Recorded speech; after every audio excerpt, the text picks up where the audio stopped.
మీరంతా అఫీషియల్ చెప్తా ఉన్నారు, అదే సిట్ అంతా అనఫిషియల్ చెప్తా ఉంది.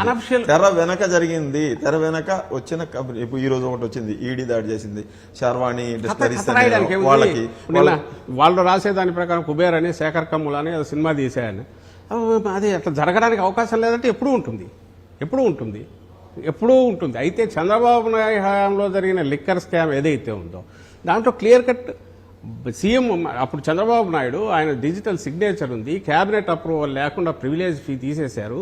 దానివల్ల సంవత్సరానికి 1300 కోట్లు రావాల్సింది తగ్గిపోయింది. రెవెన్యూ తగ్గినప్పుడు ఫైనాన్స్ వీటి నుంచి కూడా వాళ్ళ కంకరెన్స్ ఉండాలి, పెట్టి ఇచ్చేసి అక్కడ ఎవిడెన్స్ ఉంది. తర్వాత 3 డిస్టిలరీలకు లైసెన్స్లు ఇచ్చారు, అవసరం లేదు కొత్తగానే కమిటీ ఎక్స్పర్ట్ కమిటీ చెప్పిన తర్వాత కూడా ఇచ్చారు. మూడవది ఎస్పీవై వాళ్ళకి సంబంధించి స్పెషల్ ఫేవర్ చేశాడు, ఆయన మా దగ్గర గెలిచి ఎంపీగా ఆ తర్వాత పోయిన తర్వాత ఆయనకు చేశారు. ఇవి అలిగేషన్స్తో పెట్టారు, దానికి పెద్దానికి ఎవిడెన్స్ ఉంది. ఇక్కడెక్కడ ఎవిడెన్స్ ఉంది? వీళ్ళు జగన్మోహన్ రెడ్డి గారిని టార్గెట్గా పెట్టుకొని వాళ్ళు ఏ కథలు రాస్తున్నారో అందరికీ తెలుసు, ఎక్కడికి టార్గెట్ పెట్టుకున్నారని.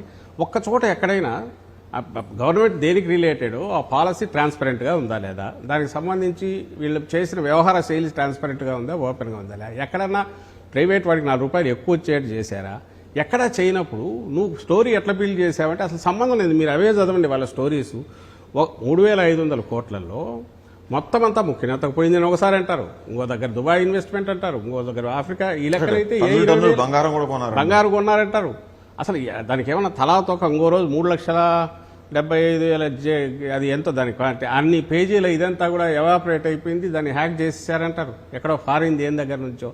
అంటే వీళ్ళు దీన్ని సమర్థించుకోలేక ఆఖరి ఛార్జ్షీట్లో కానీ చూస్తే అది తప్ప వేరే లేదు. ఆ కథలు ఏమున్నాయో అవే తెచ్చి పెట్టేశారు. ఎస్, ఇప్పుడు ఈరోజు మీరు వస్తూ మధ్యలో 4 తగింటారు, మీకు సంబంధించిన ఎవడో 2 ఫోన్లు ఎక్కడో ఇదే ఉంటాయి, ఆ 2 ఫోన్లు కలిసాయి, వాళ్ళు మాట్లాడారు కాబట్టి వీళ్ళందరూ కలిశారని అంటారు. ఇది ఎక్కడో ల్యాండ్ మార్క్ అని ఉందంట తెలియదు, అక్కడ డెన్ అంట, ఆ డెన్లో డబ్బు అంట, డబ్బులు దాచుకోవడానికి ఇల్లు అద్దె తీసుకున్నారు. అసలు దానికి ఇవి కథ రాయడం మొదలు పెడితే శేఖర్ కమ్ముల్ మీరు లేరు కదా కేసులో, మీకు తెలియదేమో అదంతా. ఏది మాకు సంబంధించేస్తారా? నేను దీనికి కాదు ఇంకోటైనా ఇదే చెప్తా. ఇట్లా రాయడానికి వేరే కేసులు పెట్టారు కానీ ఈ కేసు పెట్టలేదు. ఇట్లా రాయడానికి, ఇట్లా తయారు చేయడానికి చంద్రబాబు నాయుడు గారి మీద ఎన్ని చేయకూడదు, ఏదైనా చేయొచ్చు కదా. బట్ మేము పెట్టిన దాంట్లో ఆ రోజు చంద్రబాబు నాయుడు గారి మీద క్లియర్ కట్ ఎవిడెన్స్ ఉంది. దీనికి ఆన్సర్ ఏమన్నా ఇస్తారా? ఇప్పటికీ నేను చెప్తున్నాను, దీని మీద కావాలంటే వాళ్ళు అదే చెప్పారు సార్, 3,000 కోట్ల రూపాయలు అసలు రాలేదు ఫండ్. ఆ రాని ఫండ్ అంతా కూడా అవినీతి చేశామని చెప్తా ఉన్నారు. ఎక్కడ జరిగింది ఇదని వాళ్ళు ఆ రోజు ఇలాగే వాదించారు, హైకోర్టులో సుప్రీంకోర్టులో అంతా వాదించారు కదా. ఎప్పుడు ఏ రోజు స్కిల్ స్కామ్ లో పోయిందిగా. అదే మీరు ఎలాగైతే ఇప్పుడు చెప్తున్నారో ఇది ఎక్కడ ఎలా బేస్ ఉందనేది అది మేము పట్టుకోలేగా. ఇప్పుడు ఆ రోజు స్కిల్ డెవలప్మెంట్ స్కామ్ది పెట్టినప్పుడు దాంట్లో 370 కోట్లు వెళ్ళింది. అది డొల్ల కంపెనీ అని చెప్పి వాడు జీఎస్టీ సంబంధించిన వాళ్ళకు సంబంధించిన సెంట్రల్ గవర్నమెంట్ ఏజెన్సీ వాళ్ళ రైడ్లో పట్టుబడితే అక్కడ తీగ లాగితే అక్కడి నుంచి వచ్చిండేది ఇక్కడ ఈ నుంచి పోయిందన్నారు. పోయింది అమాయకంగా తెలియక చేసినారా లేక కాంక్రీట్గా చేసినారా అనడానికి క్యాబినెట్ అప్రూవల్ ఇచ్చింది.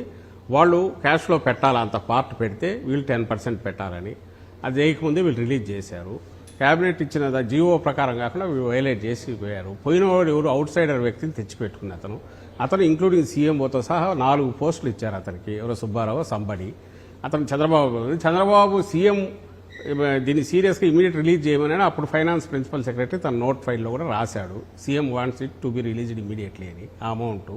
అంటే ఇవి కాక ఏం ఆధారాలు కావాలి ఇక్కడ? అట్లాంటివి ఏదైనా ఒకటన్నా ఉందా?